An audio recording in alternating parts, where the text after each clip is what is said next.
Dr. Sarah Chen pressed her face close to the observation glass and smiled.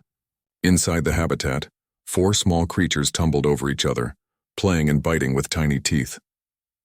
They looked like a mix between a big cat and something from a nightmare. Their black fur shimmered under the lights. Small claws clicked against the metal floor. These were Crevash cubs, and they were the most dangerous babies in the galaxy.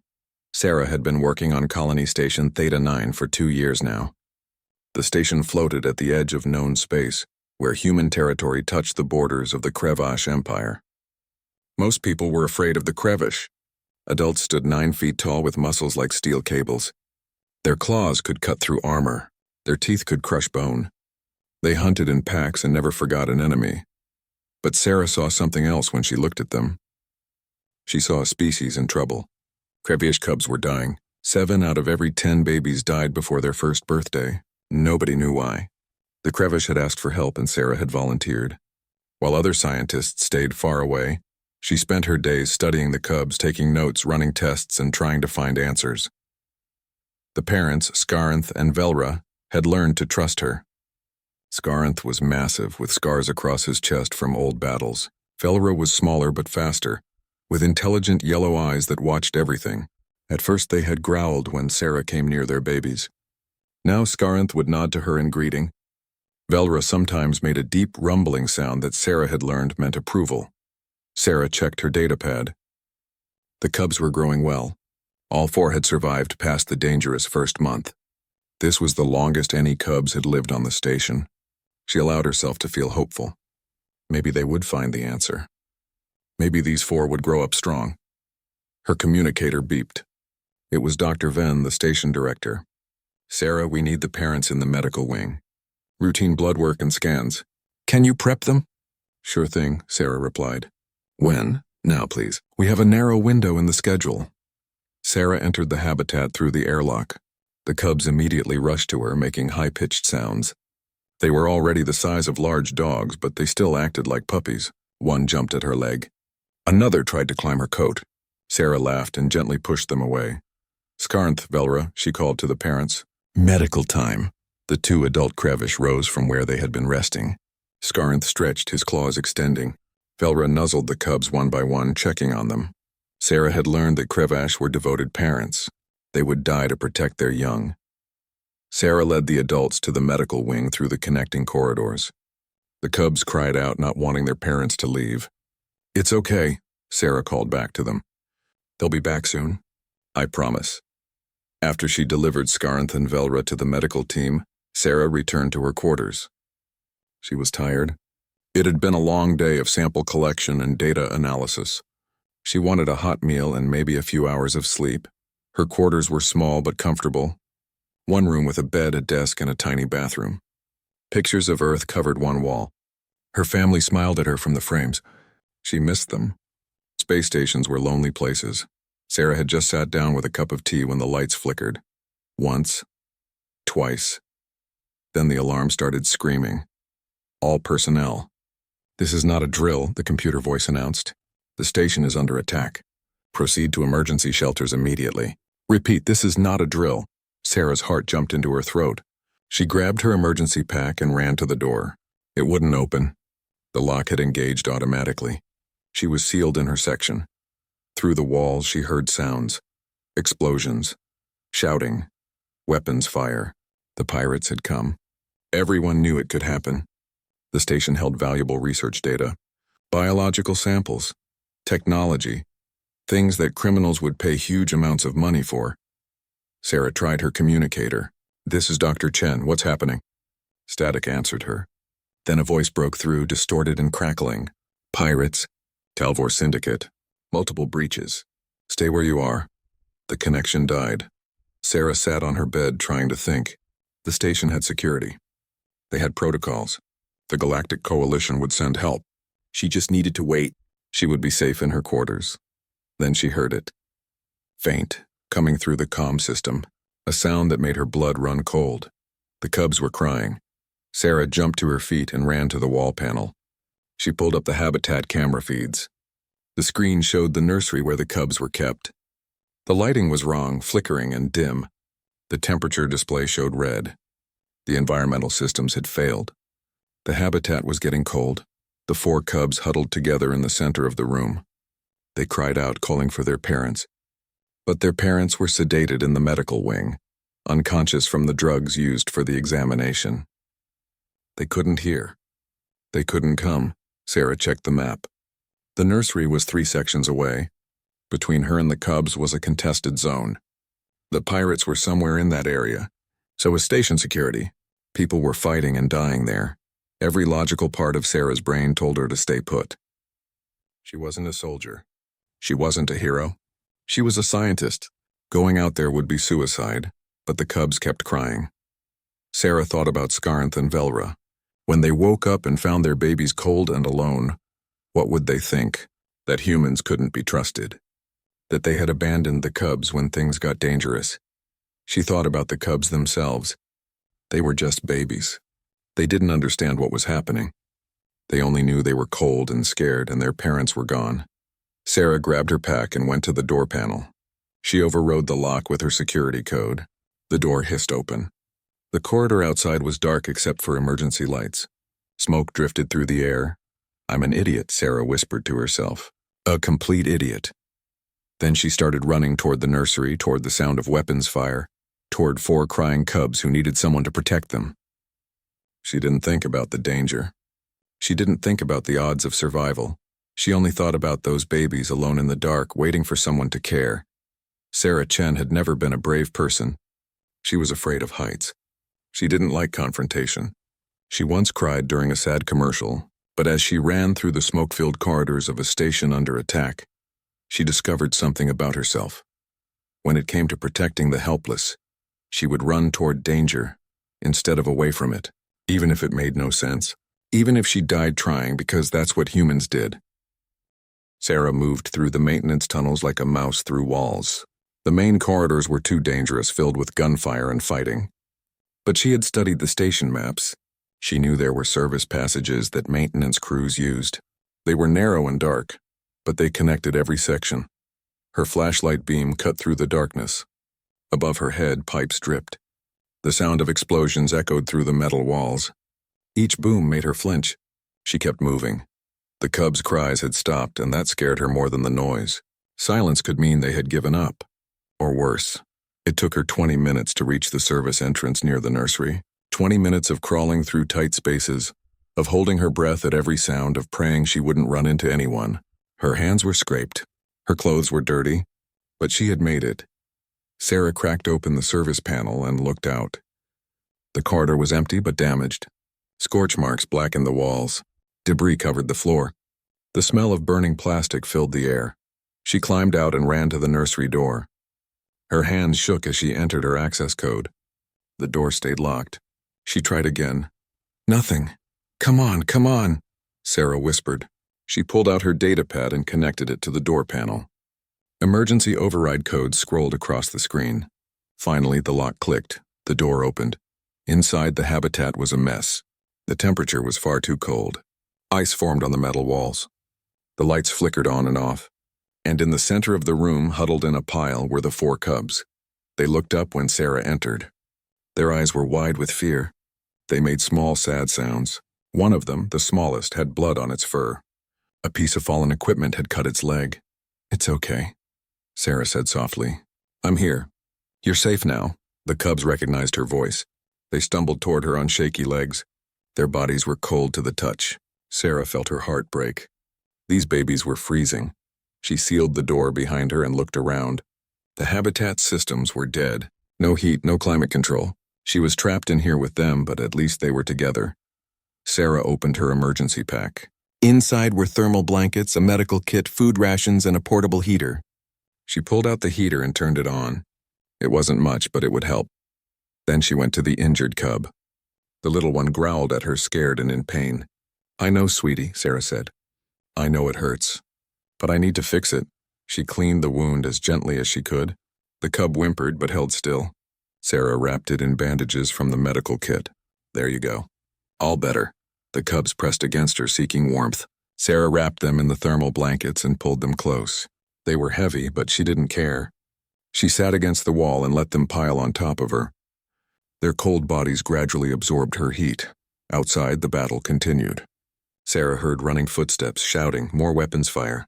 The walls shook with explosions. But inside the nursery, she focused only on the cubs. Hours passed. Sarah lost track of time. The cubs would doze off, then wake when loud noises scared them. Each time, Sarah would hum softly. She had noticed that low sounds calmed them. It reminded them of their mother's purr. She hummed old songs from Earth, lullabies her mother had sung to her. The cubs relaxed, pressing their faces against her chest. Their breathing slowed. They felt safe. Sarah's eyes burned with exhaustion. She had been awake for almost 20 hours now. Her body screamed for sleep. But she couldn't. If she fell asleep, the cubs might wander. They might hurt themselves on the debris. They might cry out and attract the pirates. She forced her eyes to stay open. She counted the cracks in the ceiling. She recited the periodic table in her head. She did anything to stay awake. An explosion rocked the station, much closer this time. The nursery door glowed red-hot for a moment. Someone had fired a plasma weapon just outside. The heat warped the metal. The cubs yelped in fear. Sarah held them tighter. Shh, it's okay. I've got you. Nothing's going to hurt you. She meant it. Sarah realized with startling clarity that she would fight if someone tried to get to these cubs. She had never been violent. She had never even thrown a punch. But right now, in this moment, she would claw and bite and scream to protect these babies. More hours crawled by. Sarah's back ached from sitting in one position. Her arms were numb from the weight of the cubs. Her throat was dry. She had given most of her water to the injured cub who needed it more. Around hour 15, she started talking to the cubs, just to stay awake. She told them about Earth, about oceans and forests, about her hometown and her family. The cubs didn't understand the words, but they liked the sound of her voice. They made small chirping sounds in response. Your parents are going to be so proud of you, Sarah whispered. You're being so brave, so strong. Just like them. The smallest cub, the injured one, crawled up to her face. It touched its nose to her cheek. A gesture of affection. Sarah felt tears burn her eyes. She was so tired, so scared, but this tiny moment of connection gave her strength. I won't leave you, she promised, no matter what happens. I won't leave you alone. Another explosion. Closer still. The lights went out completely. Emergency backup power failed. The nursery plunged into darkness. Sarah could feel the cubs trembling.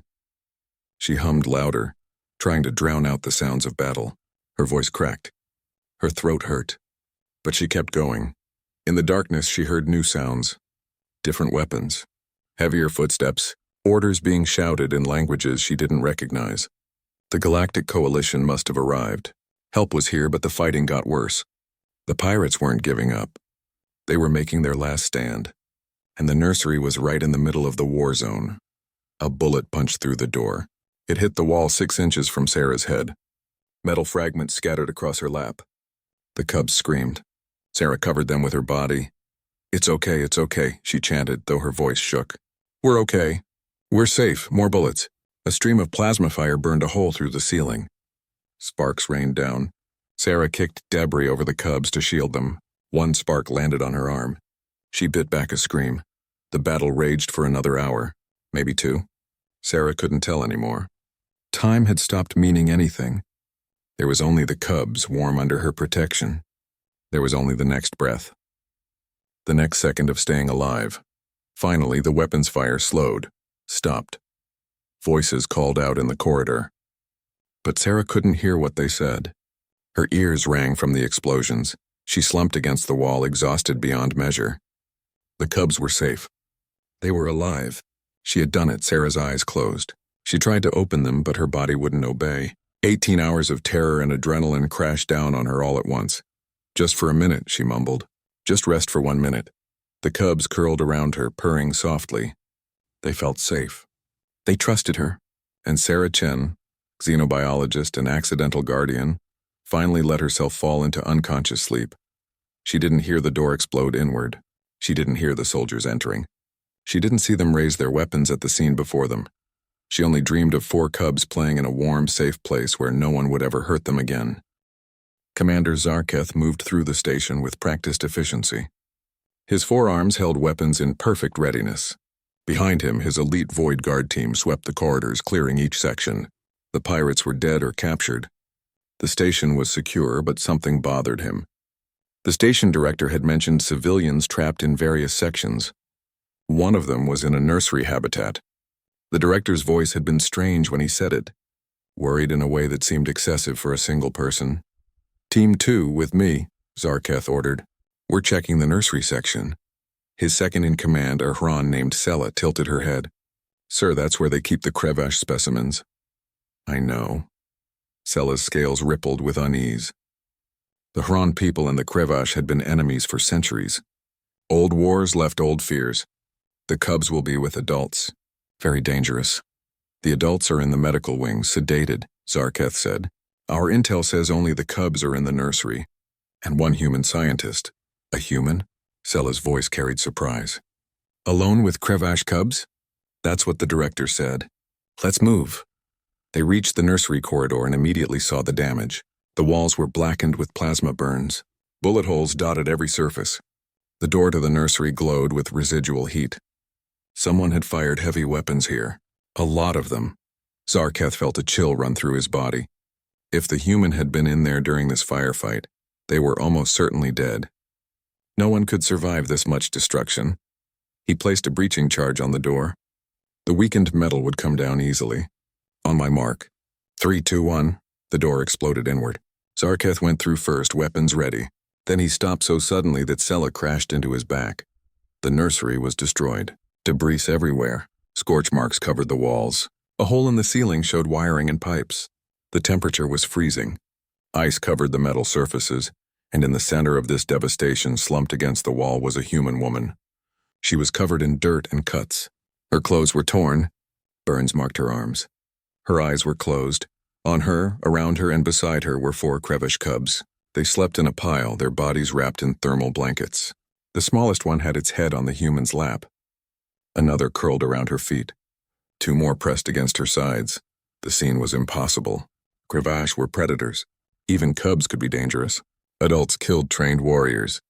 Yet here they were, sleeping peacefully with a human in the middle of a war zone. Zarketh took a step forward. One of the cubs opened its eyes. Yellow eyes, bright and alert. The cub saw the armed soldiers and immediately growled. It was a surprisingly deep sound from such a small creature. The growl woke the other cubs. They all stood, placing themselves between the soldiers and the sleeping human. Their small claws extended. Their fur stood on end. Despite being babies, despite being exhausted and cold, they were ready to fight. "Sir," Sela whispered, "they're protecting her." "Lower your weapons," Zarketh ordered. Slowly, his team obeyed. But the cubs didn't relax. They kept growling, kept watching. They had learned to trust this human. Everyone else was a threat. The noise finally woke Sarah. Her eyes fluttered open. For a moment, she looked confused. Then she saw the soldiers, saw their weapons, and panic flooded her face. Sarah tried to stand but swayed dangerously. She caught herself against the wall. Then, despite looking like she could barely stand, she positioned herself in front of the cubs, her arms spread wide, shielding them with her body. "Don't. You. Dare." Her voice was hoarse and rough, but the words were clear. "You will not hurt them." Zarketh raised all 4 hands in a peaceful gesture. "We're not here to hurt anyone. We're Void Guard. The Coalition sent us. The pirates are gone." Sarah blinked at him. Her exhausted brain was struggling to process the information. "Coalition? You're the good guys?" "Yes, are you Dr. Sarah Chen?" Yes, that's me." Sarah looked down at the cubs. They were still growling at the soldiers. She placed her hands on them gently. "It's okay. They're here to help. Stand down." The cubs looked up at her.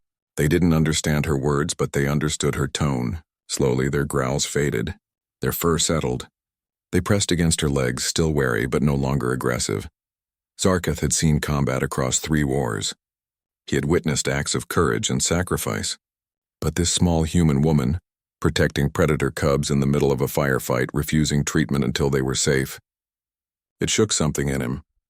"Dr. Chen, you need medical attention," he said carefully. "Those burns need treatment." "The cubs first," Sarah insisted. She pointed to the smallest one. "That one is injured. Leg wound. I treated it, but it needs proper medical care. And they're all cold, too cold. They need their mother. Where's Velra? Where are the parents?" "Still in the medical wing. They'll be waking soon. Take the cubs to them now." Sarah's legs wobbled. She caught herself again. Please, they've been so scared. They need their parents. What about you? I'll be fine, just help the cubs. Zarketh made a decision. He spoke into his comm. Medical team to the nursery. Priority evacuation, 4 Krevash cubs and 1 human. Prepare the medical wing for reunion with the cub parents. He stepped closer to Sarah. She flinched but didn't back away. Up close, he could see how badly injured she was. Not just the burns, but cuts, bruises, and the signs of severe exhaustion. She had been awake for almost a full day in freezing cold under active fire. How long were you in here? He asked. Sarah had to think about it. 18 hours? Maybe more. I lost track. And you stayed awake the whole time? Had to. They needed me. Sarah looked at the cubs with such tenderness that Zarketh felt his opinion of humans shift. They're just babies. They were cold and scared. Their parents couldn't come. Someone had to stay with them. The medical team arrived. They brought warming blankets and gentle hands. The cubs didn't want to leave Sarah. They cried and tried to stay close to her. But she knelt down, ignoring her protesting body, and spoke softly to each one. Go with them. They'll take you to your mama and papa. I promise you'll be safe. She touched her nose to each cub's forehead, mimicking the Krevash gesture of affection. You were so brave. I'm so proud of you. The cubs finally allowed the medical team to lead them out. They kept looking back at Sarah, crying softly. She waved until they were gone. Then, with the cubs safe, Sarah finally allowed herself to collapse. Zarketh caught her before she hit the ground. His forearms easily supported her small frame. I've got you, Dr. Chen, he said. You can rest now. You did well. The cubs, Sarah mumbled, already half unconscious. Are they okay? Did I do enough? Zarketh looked at the destroyed nursery, at the bullet holes inches from where she had sat, at the plasma burns that had come within centimeters of killing her, at the evidence of an impossible vigil. You did more than enough, he said quietly. You did something I've never seen before. But Sarah didn't hear him. She was already asleep, her body finally shutting down after pushing past every limit. Zarketh carried her to the medical wing, and with every step he thought about what he had witnessed. Humans were supposed to be weak, fragile. Their lifespans were short, their bodies breakable. They had no claws, no armor, no natural weapons. By all logic, they should be prey species. But this human had stayed awake for 18 hours in freezing cold, under active weapons fire, protecting creatures that could have killed her with one bite. Not for money, not for glory, simply because they were babies who needed help. Zarketh had been a soldier for 40 years. He thought he understood courage, but this was something different. Something that defied all military logic and survival instinct. This was something uniquely human, and it terrified him in ways combat never had. Sarah woke up in a medical bed, white ceiling, clean sheets, the smell of antiseptic. She tried to sit up, but her body protested with a symphony of aches and pains. Easy there, a voice said. A medical officer, a Ven with blue skin and kind eyes, placed a hand on her shoulder. You've been out for 14 hours. Your body needed the rest. Memories flooded back. The attack, the cubs. The long night. The cubs. Where are they? They're fine, the officer assured her. All 4 cubs are healthy, reunited with their parents. The injured one's leg is healing well. You did good work with that field dressing. Sarah sagged back against the pillows. Relief washed over her. Thank God, I was so worried. You should be worried about yourself. 2nd-degree burns, multiple contusions, severe dehydration, and exhaustion. You're lucky to be alive, Dr. Chen. Call me Sarah, and I don't feel very lucky. I feel like I got hit by a transport ship. The officer smiled. That's the painkillers wearing off. I'll get you more. But first you have visitors. Are you up for it? Before Sarah could answer, the door opened. Commander Zarketh entered, his forearms folded in a gesture of respect. Behind him came Director Ven and several other station officials. Dr. Chen, Zarketh said, may we speak with you? Sure, though I'm not much to look at right now. Zarketh's expression was serious. I've filed my report about what happened. About what you did. The Galactic Coalition wants to offer you a commendation for bravery. Sarah blinked. A what? I didn't do anything special. I just stayed with the cubs. You stayed in an active combat zone for 18 hours to protect creatures that most sentients fear. That's the definition of special. They're babies, Sarah said, as if it was the simplest thing in the world.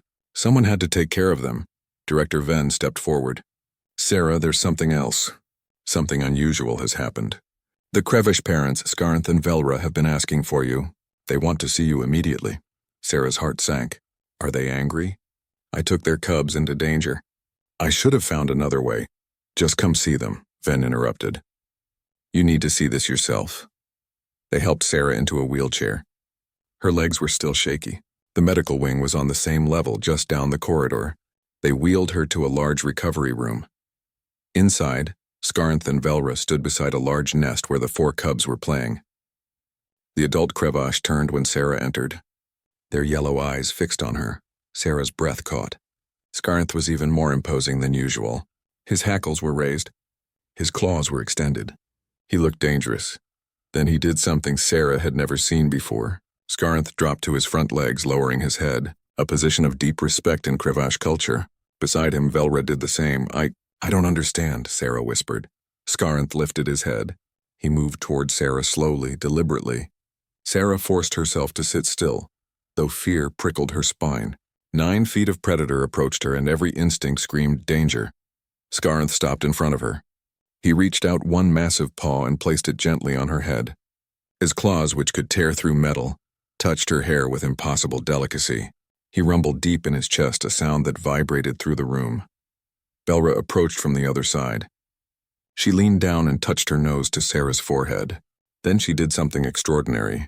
She licked Sarah's face, the way she would groom her own cubs. They're claiming you, Director Venn said softly. This is the Sekthar, the pack bonding ritual. They're making you family. Tears sprang to Sarah's eyes. But I'm not. I'm human. I'm not pack.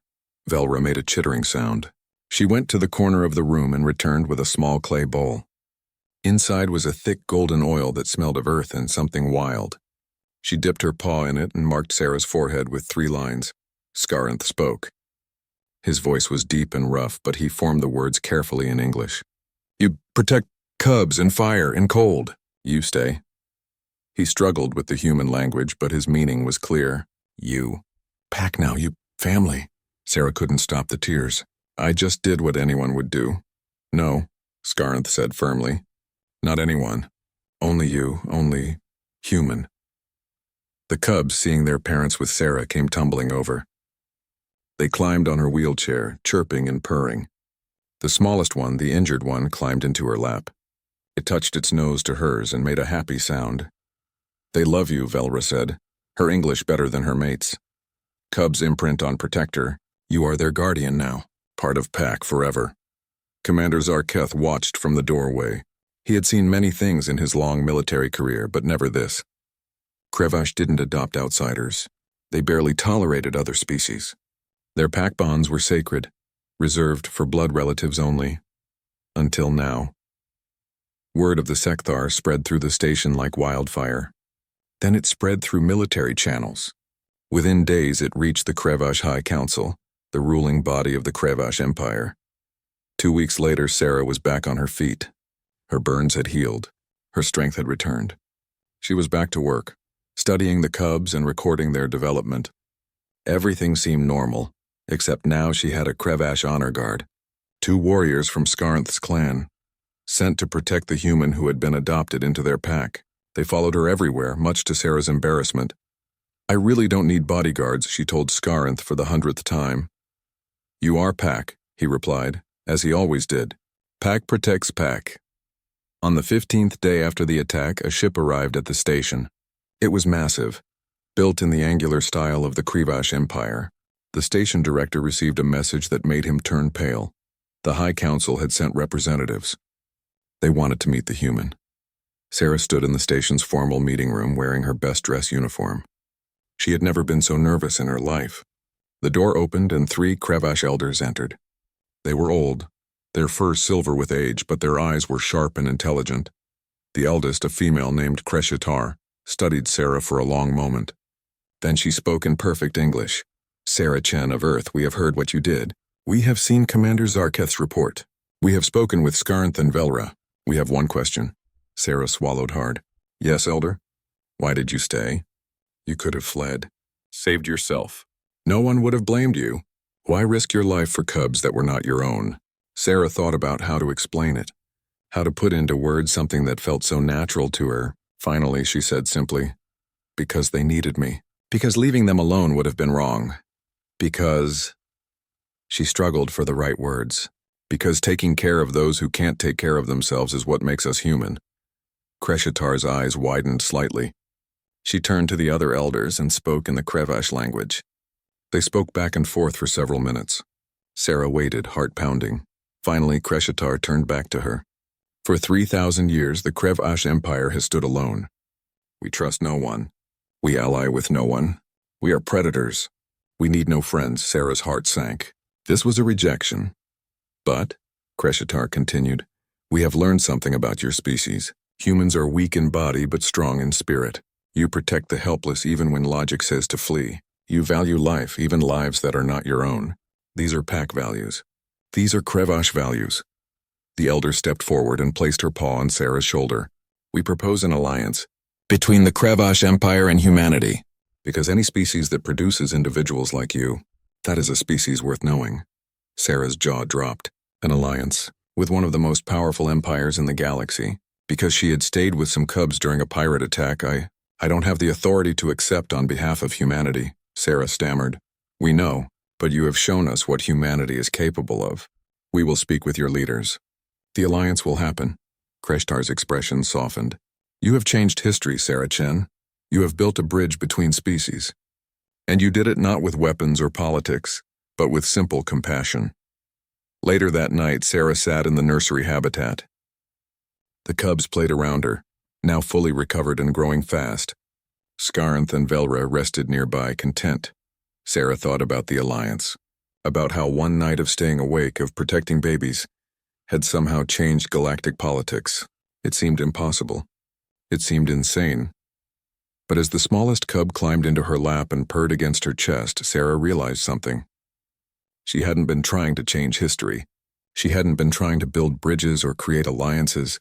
She had just been trying to keep four scared babies warm and safe through a long, dark night. Sometimes, Sarah thought, the most powerful thing you can do is simply care, even when it's hard, even when it's dangerous, even when the whole galaxy thinks you're crazy for doing it, especially then. 3 months after the attack, Sarah stood in her newly expanded laboratory. The station had been repaired and upgraded. The nursery habitat was now twice as large, with the best environmental systems money could buy. And Sarah had become something she never expected to be. Famous, her face was on news feeds across the galaxy. The human who tamed the devil cats, one headline read. Guardian angel of the Krevash, said another. Sarah hated it. She hadn't done it for fame. She had just been doing her job. Well, maybe a bit more than her job. But still, the cubs were no longer cubs. In 3 months, they had grown to the size of adult humans. Their teeth were sharp enough to bite through metal. Their claws could shred armor. They were becoming the predators they were born to be, except when they were with Sarah. Then they turned into oversized puppies. Down, please, Sarah said as the largest cub, whom she had named Thunder, tried to climb on her shoulders. You're too big for that now. Thunder made a sad sound but obeyed.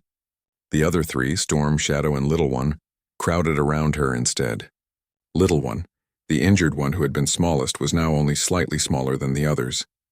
The leg had healed perfectly.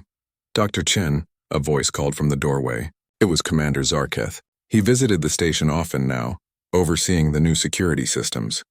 But Sarah suspected he really came to check on her and the cubs. They had become friends. Commander. What brings you by today? 2 things. First, I wanted to tell you that my official report has been included in the Void Guard Academy curriculum. Every new recruit will learn about what happened here. Sarah felt her face heat up. That seems excessive. It's necessary. Zarketh's forearms gestured expressively. My troops need to understand what they might encounter when dealing with humans. You're unpredictable in the best possible way. What's the second thing? Zarketh's expression grew serious. I wrote a conclusion to my report. I'd like to read it to you if that's all right. Sarah nodded, curious. Zarketh pulled out his datapad and began to read. Humanity remains the galaxy's greatest paradox. They are physically weak with fragile bodies and short lifespans. They have no natural weapons, no armor, no enhanced senses. By every measure, they should be prey species, helpless in the face of the galaxy's dangers. He paused, looking at Sarah. Yet they possess something that defies all logic and survival instinct, an irrational capacity for sacrifice. They will endanger themselves for others, even for beings they have no biological connection to. They call it doing the right thing. We call it terrifying. In my 40 years of military service, I have seen courage in many forms. But what I witnessed on Station Theta 9 was something beyond courage. Dr. Sarah Chen stayed awake for 18 hours in freezing temperatures, under active weapons fire, to protect 4 Krevash cubs. She had no armor, no weapons, no backup. She could have fled at any moment. Any rational being would have. She stayed because, in her words, they were babies who needed help. This simple statement reveals the core of human nature. They protect the helpless, not because of duty or obligation, but because abandoning them would be wrong. This moral framework operates independently of personal safety or logical benefit. Zarketh looked up from his datapad. The galaxy should be very grateful that humanity's irrational compassion is directed toward helping, rather than harming. A species this protective of the vulnerable, this willing to sacrifice for others, represents either our greatest ally or our greatest threat. Fortunately for us all, they seem to have chosen the former. Sarah didn't know what to say. I know it really wasn't that dramatic. I just stayed with babies in a war zone. Yes, you keep saying that as if it's normal. Zarketh's expression was unreadable. That's what terrifies us about your species, Dr. Chen. To you, it is normal. After Zarketh left, Sarah sat with the cubs and thought about his words. Was she really so different? Wouldn't anyone have done the same thing? A new researcher arrived later that day. Her name was Dr. Yenna, a Hron scientist who would be studying the cubs' social development. She was young and nervous, her scales flickering with anxiety. Sarah gave her a tour of the facility. When they reached the habitat where the cubs were playing, Yenna stopped dead. They're so big, she whispered. Aren't you afraid? Of these guys? Sarah laughed. She called out to the cubs. They came running, nearly knocking her over with enthusiasm. They're sweethearts. A bit rough around the edges, but they'd never hurt me. But they're Krevash. They're predators. They're also individuals. Thunder here loves belly rubs. Storm is scared of loud noises. Shadow is the smartest, always figuring out puzzles. And Little One? Sarah scratched behind Little One's ears. Little One follows me everywhere. My little shadow. Yenna watched in amazement as Sarah played with creatures that could easily kill her. How did you get them to trust you? I stayed with them when they needed me. Sarah's voice was soft. Trust isn't something you demand. It's something you earn. Later, as they sat in Sarah's office, Yenna asked the question everyone seemed to ask. Weren't you afraid? That night during the attack. Weren't you terrified? Sarah thought about it honestly. I was terrified. Every explosion made me think I was going to die. Every bullet that hit near me made my heart stop, but they were more afraid than I was. Those cubs were babies, and they were alone and cold and scared. My fear didn't matter as much as their need. Sarah met Yenna's eyes. Does that make sense? Yenna's scales turned a deep purple, a sign of confusion in her species. No, it makes no logical sense. You risked your life for creatures that weren't your responsibility, weren't even your species. Why? Sarah smiled. Because that's what you do. When someone needs help, you help them. It doesn't matter if they're your species or not. It doesn't matter if it's dangerous. You just help. Yenna left looking more confused than ever.